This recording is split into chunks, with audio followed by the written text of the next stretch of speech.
November 6th, Arkansans will be able to vote on a number of issues, including tort reform.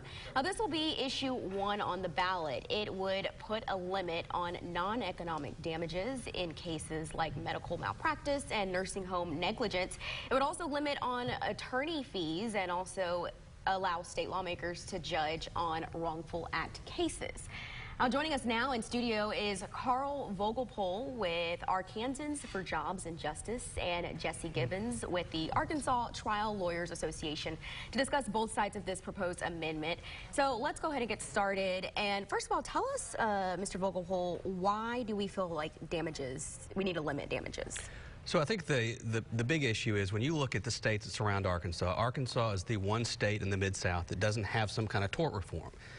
And when our economic developers go out, when our hospitals, when our communities go out to recruit doctors, our economic developers go out to recruit jobs, we're at a competitive disadvantage with surrounding states because we don't have any kind of tort reform. The legislature had passed it in 2003. The Supreme Court said that it was going to take a constitutional amendment to have these kinds of reforms, and so we're back with a constitutional amendment. Okay. And Mr. Gibbons, why do you feel it needs to stay the same? Well, in Arkansas, we don't really have a litigation problem. We have very conservative juries. Of all court cases filed in 2017, only 9% were tort cases. By contrast, 60% were breach of contract cases. And the median jury award in Arkansas, might surprise you to know, is $3,757. We think that tort reform is a solution in search of a problem. The argument being for jobs, when SJRA, which became Issue 1, was going through the Senate, the question was posed on the floor, well, are there any companies that have left Arkansas because of our tort climate, or are there companies that have not located here because of our tort climate? And there were crickets from the well in the Senate. So I think what the real fact is that this will put a human face on this suffering. This will put an immoral, government-mandated cap dollar value on a human life. And I just think that's wrong. That's not something we need to do in Arkansas. Yeah. And so, Mr. Vogelpohl, in most Republican-led states, you know, this has been easy, a slam dunk to pass. But here in Arkansas, conservative groups have come out against it. So why is this so hard to sell here in Arkansas? I think what you see is a very well-financed opposition that's funded almost exclusively by trial lawyers.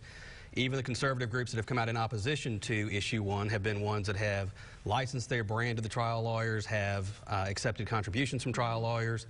What you see on our side is you see a broad base of support from doctors and farmers and job creators, conservative organizations, respected leaders like David Barton. Even at the national level, President Trump said we need some kind of tort reform across the nation. And in Arkansas, you know, in every state it's been a fight because you're dealing with trial lawyers who have very deep pockets, who have a vested interest in this type of a civil justice system. And on the other side, you have this broad-based coalition working to pass it. Yeah, and speaking of the other side, Mr. Gibbons, why is Family Council against this measure? Due respect to my friend Carl, the Family Council and Jerry Cox have opposed tort reform for nearly 20 years now. The first attempts in 2003, they were on the front lines fighting against those measures, so it's nothing new. But I think they see that what Issue 1 would do would be to put an arbitrary value on a human life, and they're just against that. But they're not the only entity. Rose Mims of Arkansas Right to Life and other conservative groups, Conduit for Action, Secure Arkansas. We have a broad-based coalition. My friend has talked about his coalition of businesses, insurance companies, corporate nursing homes. We have a coalition of voters and of people that span from the left to the right on the political spectrum. We're going to win on November 6th. We feel very confident that people are going to rise up and vote against Issue 1. All right, well, thank you guys both for joining us this morning. I know this is an issue that a lot of people, it's kind of confusing to some people. Sure. So thanks for clearing it up for both of us. You bet. For both of us. All right, we'll be right back.